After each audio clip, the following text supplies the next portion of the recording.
paz na guia, Deus que me alumia. O Clube do Ouvinte RU Nossa Senhora de Guadalupe traz até você a Bíblia. Nos defende dos perigos, dos inimigos da vida. Estimados irmãos e irmãs, damos prosseguimento na terceira parte da Carta aos Coríntios, o terceiro programa. Demos toda a introdução na cidade de Corinto, a realidade, o que Paulo objetiva, qual era a realidade dos membros da comunidade. Começamos a percorrer a carta. A primeira parte era uma introdução, a segunda parte era a primeira demonstração retórica. Estou seguindo um esquema de Collins, que leciona em Boston. Segunda demonstração retórica, nós chegamos quase ao fim. Eu falava no corpo. Então, nós fomos seguindo. Seguindo essa segunda demonstração retórica, nós chegamos à existência corporal dos coríntios, capítulo 6, versículos 12 a 20. Depois fala-nos Paulo, no capítulo 7, versículos 1 a 7, sobre a sexualidade no matrimônio. E ele diz que é bom casar, mas quem puder ser como ele que seja. Ele era celibatário, ele não tinha esposa. Mas isso não é para todos, isso é um carisma. Há situações especiais, como nós vimos, então, que merecem consideração. E essas situações que merecem consideração, diz eles que é bom ficar, os celibatários e viúvos, é bom ficar com ele. Se alguém tem uma esposa cristã e não consente habitar com ele, não repudie. Se alguma mulher tem um marido não cristão, este consente em habitar com ela, não repudie, ou seja, não exigir que tenha a mesma fé, a mesma igreja, mas se consentem em habitar e viver juntos, que vivam bem, né? Diz Paulo que permaneçam como quando foram chamados. Então, aquele que era celibatário, que de preferência permaneça celibatário, aquele que era casado, permaneça casado. Ele diz aos não casados que não despreze o matrimônio, versículos 24 e 25. Então, versículos 24 e 25, ele diz: a propósito das pessoas virgens, não tenho preceito do Senhor, porém dou um conselho como homem que pela misericórdia do Senhor é digno de confiança. Qual é esse preceito? Por causa das angústias presentes, é bom o homem ficar assim, está ligado a uma mulher, não rompa o vínculo. Se não está ligado, não procure esse vínculo, porque o tempo passa rápido e é bom permanecer livre. É o que diz Paulo. Seguimos nós se quisermos. Né? Então, essa é a alternativa entre casar e não casar. Casar e não casar. Paulo foi até bastante livre nisso aí. Só disse que as pessoas fossem coerentes. Depois passamos para a terceira demonstração retórica, que está no capítulo 8, versículo 1, até o capítulo 11, versículo 1. Em primeiro lugar, ele trata da comida oferecida aos ídolos, capítulo 8, versículos 1 a 3. Então, ele diz que não há problema. Os coríntios compravam comida oferecida aos ídolos das festas dos pagãos, e a carne lá que sobrava era muito mais barata. Ele diz que não há Deus além do Deus Yahvé, do Deus cristão. É só um Deus único, né? Mas ele diz que quem come comida destinada aos ídolos é livre para isso, mas cuide para não ferir a consciência daqueles que são fracos. Então, se deixamos de comer, não perdemos. Se comemos, nada lucramos. Mas é preciso respeitar a consciência, e sempre nas comunidades tem pessoas que são muito escrupulosas. Então, não ferir a consciência de pessoas escrupulosas. Isso hoje pode se dar, por exemplo, nas vestes que se usa na missa. Os jovens tendem a ser mais liberais, as meninas gostam de ir de minissaia, os rapazes de bermuda, porém, alguns adultos não aceitam isso. Então, é bom nós respeitarmos a consciência daqueles que são mais escrupulosos, porque não vão mudar de uma hora para outra e nem podemos menosprezá-los ou deles ironizar. Então, além disso, Paulo diz que nós temos um Deus único e temos então, portanto, liberdade na comida, mas não escandalizando. Depois, Paulo entra ainda nessa demonstração retórica sobre a sua vida apostólica. Porque queriam que Paulo aceitasse uma contribuição da comunidade que Paulo rejeita. Ele não aceita para permanecer livre e não haver motivo de cobrança. Ele diz que era e seria um direito, assim como Pedro tinha esposa e outros apóstolos tinham esposa, seria um direito dele, mas que ele renunciava a isso. Ele evangeliza gratuitamente, não é por glória. Ele disse que para mim, fala Paulo, é uma necessidade que se me impõe. Numa frase célebre, capítulo 9, versículo 16, ele diz: ai de mim se não anunciar o Evangelho. E aqui ele tem um texto muito bonito, que vale a pena ler. Ele faz isso pelo propósito do Evangelho como servo de Cristo. Diz ele: ainda que livre em relação a todos, fiz-me servo de todos a fim de ganhar o maior número possível.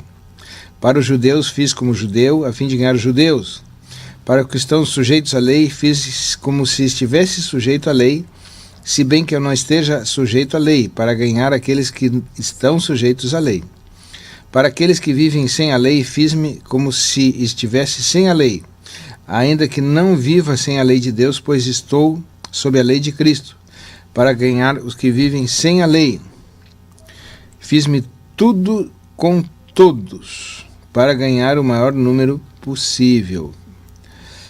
Ele diz: isso tudo eu faço por causa do Evangelho, para dele me tornar participantes. Então Paulo diz que a si mesmo ele trata até com dureza. Reduz o seu corpo à servidão, a fim de que não aconteça que, tendo proclamado o Evangelho aos outros, venha ele a ser condenado. Diz isso ao final do capítulo 9, nos versículos 24 a 27. No capítulo 10, ele diz que nós devemos aprender das Escrituras. Ou seja, alguns tendo comido o alimento e não respeitado a Deus, lá no deserto, naquela peregrinação, caíram mortos. Ele diz: não vos tornei idólatras, caindo na luxúria e na fornicação. Paulo conclui dizendo: as tentações que vos acometeram tiveram medida humana, Deus é fiel, não permitirá que sejais tentados acima das vossas forças, mas com a tentação ele vos dará os meios para sair dela e para a suportar. Capítulo 10, versículo 13. Então, isso é o exemplo da Escritura. O exemplo da Escritura que Paulo procura seguir.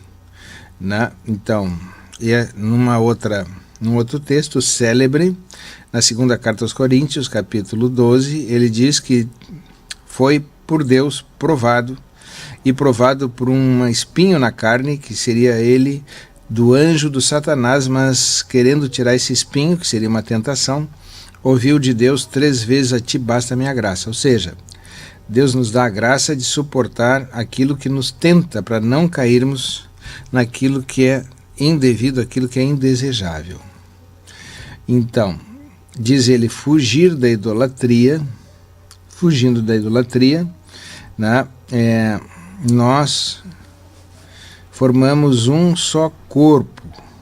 há um único pão, um único alimento, no versículo 17 do capítulo 10, e somos um só corpo, já que participamos desse único pão. Paulo começa então a cada vez mais acentuar a nossa relação como corpo de Cristo e diz para evitar a idolatria, ou seja, ele diz, tudo me é permitido, mas nem tudo identifica. Podem comer comidas dedicadas aos ídolos, mas se alguns disserem não comais, né, deveis, por respeito de consciência, não se alimentar, como eu já tinha adiantado, desses alimentos, porque a comunidade tem que viver em unidade. Passamos à quarta demonstração retórica, capítulo 11, versículos 2 a 34.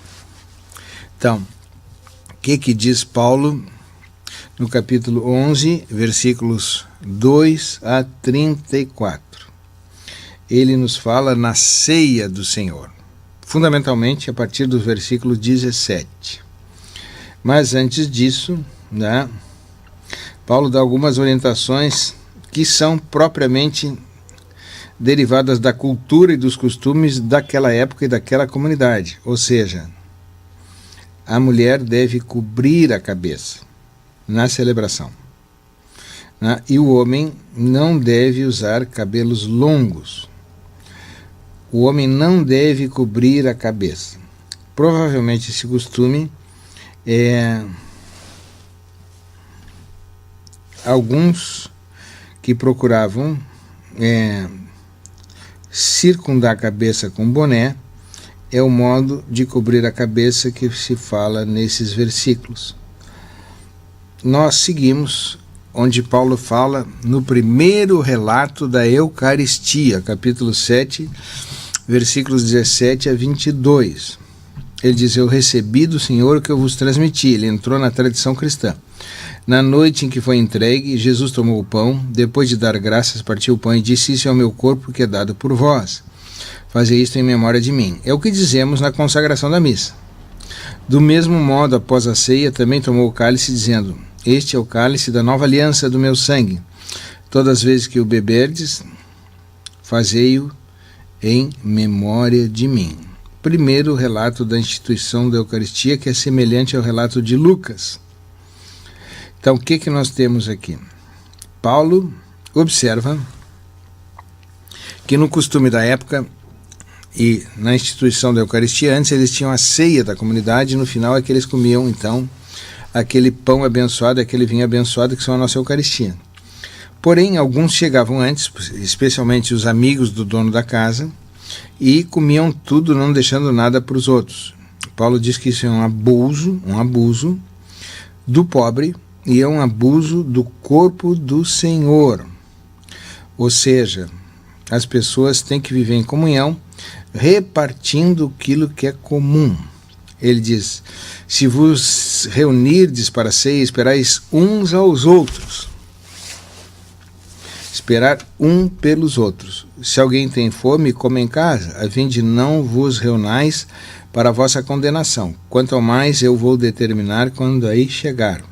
Em suma, a Eucaristia é comunhão e não podemos aceitar conviver com enormes diferenças sociais. Por isso, na missa, na Eucaristia, nas comunidades, temos que acolher a todos, especialmente aos pobres. Damos aqui o primeiro intervalo para depois seguirmos o nosso programa.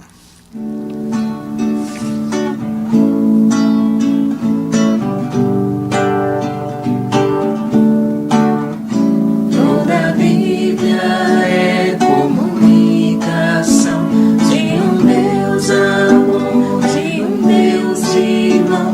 É feliz quem crê na revelação, quem tem Deus no coração. Jesus Cristo é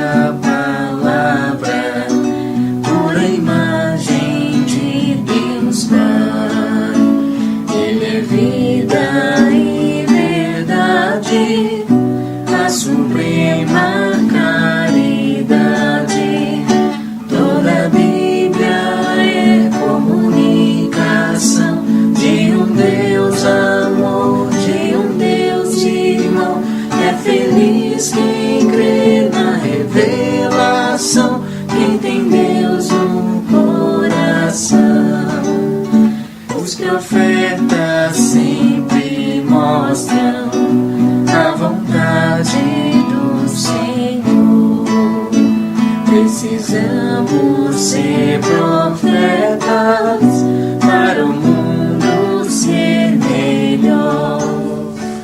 Estimados irmãos, passamos então à quinta demonstração retórica dessa carta, capítulo 12, versículo 1, que se prolonga até o capítulo 14, versículo 40. No capítulo 12, versículo 1 a 3, Paulo começa a falar nos dons do Espírito ou carismas. Diz ele: a propósito dos dons do Espírito, irmãos, não quero que estejais na ignorância.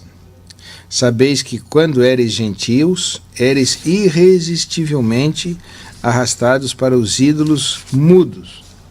Isto eu vos declaro, que ninguém falando no Espírito de Deus diz anátema seja Jesus. Por isso ninguém pode dizer Jesus é o Senhor a não ser no Espírito. Ou seja, reunidos, eles só podem reconhecer a unidade em Cristo. Se entramos depois na diversidade dos carismas, no capítulo 12, versículo 4 em diante, ele diz que a diversidade de dons, mas o Espírito é um e o mesmo, ou seja, não deve haver competição em qual tem o dom melhor e mais qualificado. Ele diz que a uns o Espírito dá a mensagem de sabedoria, a outros a palavra da ciência, a outros a fé, a outros dá o dom das curas, a outros o poder de fazer milagres, a outros a profecia, a outros o discernimento dos espíritos, a outro o dom de falar em línguas. Paulo coloca o dom das línguas, tão comuns hoje nas igrejas pentecostais e na renovação carismática católica, coloca esse dom em último lugar. Aquilo que eles tanto apreciavam não é o que tem mais valor, porque é algo que é um extravasamento, segundo hoje se estuda, da linguagem, quando o dom de Deus extravasa e transcende a capacidade de expressão em língua humana. Depois, aliás, tem um documento da CNBB, documento 63, que diz que se evite nas assembleias falar em línguas, mas quando houver quem fale, que alguém interprete o significado daquela fala. Depois Paulo compara a comunidade com o corpo, na segunda demonstração retórica, capítulo 12, versículos 12 a 26. Aí Paulo vai nos dizer que o corpo é um, não obstante muitos membros, mas todos membros do corpo, apesar de serem muitos, formam um só corpo. Assim também acontece com Cristo, pois fomos todos batizados num só Espírito para ser um só corpo, judeus e gregos, escravos e livres, e todos bebemos de um só Espírito. Eu digo de passagem que esse é o texto da minha dissertação de mestrado, um texto que eu estudei bastante, na missão de Paulo aos Coríntios. Ou seja, Paulo parte da diversidade dos membros e dos dons, levando à unidade, e termina espraiando para a unidade na diversidade. Uns são judeus, outros são gregos, uns são escravos, outros são livres. Na carta aos Gálatas ele completa no capítulo 3, versículo 28, dizendo que também uns são mulheres, outros são homens, mas são todos um em Cristo. Então, ele diz que o corpo, ele compara com a alegoria de Menênio Agripa, que vendo uma certa insurreição em Roma, na região do Aventino, fez um discurso que calmassem, afinal de contas, eles eram uma unidade no corpo sob a liderança do imperador. Aqui é sob a liderança de Cristo. Nós somos um, e é bom saber que não somos um só membro, mas muitos. Aí Paulo vai dizendo, se o pé disser eu não sou um corpo, nem por isso deixa de ser parte do corpo. Se a orelha disser olho eu não sou, mas pertence ao corpo. Se todo o corpo fosse olho, onde estaria a audição? Se todo fosse ouvido, onde estaria o olfato? Então, nem todos são guindados ou são chamados aos dons que aparentemente nos parecem os mais prestigiados, coordenação, ensino e tal, mas ele diz que, pelo contrário, os membros que são mais delicados é aqueles que nós cercamos de maior cuidado, Ou seja, é preciso, até numa relação, uma referência indireta aos órgãos sexuais, né? Uns precisam dos outros, e aqueles que são mais delicados é aqueles que nós cercamos de mais cuidados. Então, diz, os membros do corpo que parecem os mais fracos são os mais necessários. Aqueles que parecem menos dignos de honra do corpo são os que cercamos de maior honra, e os nossos membros que são menos decentes, nós os tratamos com maior decência. Diz isso no capítulo 12, versículos 22 e 23. Por isso, não haja divisão, mas todos tenham igual solicitude uns com os outros, os mais prestigiados com os mais humildes. Então, se um membro sofre, diz ele, todos os membros sofrem. Se um membro é honrado, todos compartilham da sua alegria. Ele diz, sois o corpo de Cristo e sois os seus membros, cada um por sua parte. Isso, então, é o corpo de Cristo nos versículos 12 até 31 do capítulo 12. Né? Ele vai terminar, então, no final do capítulo 12, ao versículo 3 do capítulo 13, dizendo que o critério de todos os dons é a caridade.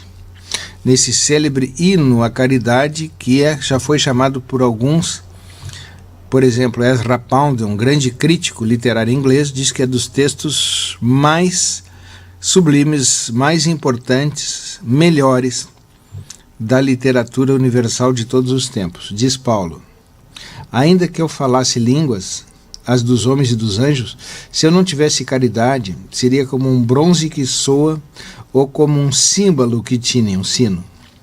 Ainda que eu tivesse o dom da profecia, o conhecimento de todos os mistérios e toda a ciência, tudo isso, como dons, sem a caridade, diz Paulo, ainda que tivesse a fé a ponto de transportar montanhas, se não tivesse a caridade, nada seria. Diz mais ainda, ainda que eu distribuísse todos os meus bens aos famintos, entregasse meu corpo às chamas, se não tivesse a caridade, nada me adiantaria. Então, não adianta as maiores demonstrações, ou só por filantropia, ou por prestígio, né? Ou para impressionar os outros, como muitos dos coríntios faziam e aspiravam, se não há caridade. Caridade é o amor perfeito, é o amor gratuito. Caris quer dizer graça, caris, de caridade. Daí vem a palavra também Eucaristia. Então isso para nós é uma demonstração grande para que nós nos reeduquemos, não nos achando uns melhor que os outros. E não fazendo os melhores gestos de heroísmo meramente por prestígio. Diz ele, ainda que a caridade, diz ele as características da caridade. Caridade é paciente, é prestativa, não é invejosa, não se ostenta, não se incha de orgulho. Nada faz de inconveniente, não procura o seu próprio interesse, não se irrita, não guarda rancor, não se alegra com a injustiça, não se regozija com a verdade. Então vejam, irmãos, esse até é um texto que nós devemos meditar muito, e quando algumas pessoas se confessam, eu recomendo que meditem esse texto. Não guardar rancor, não olhar o seu próprio interesse, não se alegrar com a injustiça, por exemplo, que alguém se tenha dado mal, tenha se ferrado por algum gesto inadequado ou alguma causa injusta, mas ela se regozija com a verdade. Então, caridade tudo desculpa, o que é o mais difícil no cristianismo. Já dizia o Evangelho de Mateus, perdoar 70 vezes 7, ou seja, sempre. Tudo crê, tudo espera, tudo suporta. Então vejam bem, não é de uma hora para outra, é preciso estar aberto a tudo, e tudo responder com caridade. Diz ele, a caridade jamais passará, quantas profecias desaparecerão, as línguas cessarão, a ciência desaparecerá, pois o nosso conhecimento é limitado à nossa profecia, Mas quando vier a perfeição, o que é limitado desaparecerá. Quando eu era criança, falava como criança, pensava como criança, raciocinava como criança. Depois que me tornei homem, fiz desaparecer o que era próprio de criança. Diz ele, agora vemos como em espelho, de maneira confusa, mas depois veremos face a face. Agora o meu conhecimento é limitado, por mais que eu tenha títulos e estude, mas depois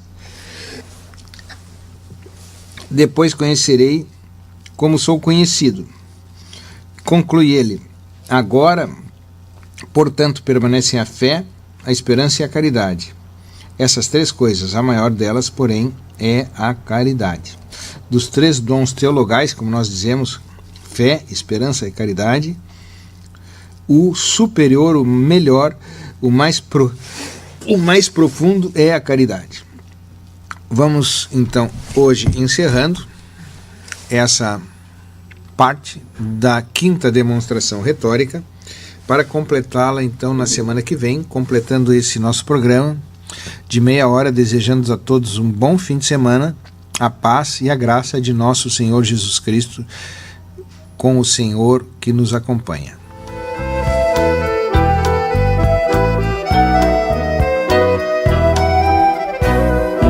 Frente, paz na guia, Deus que alumia.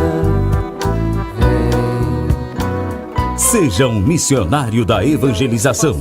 Participe do Clube do Ouvinte. Um oferecimento Rádio Universidade, uma emissora da Arquidiocese de Pelotas. Dos inimigos da vida, vem, ó Deus, nos defender, nos proteger. Vem.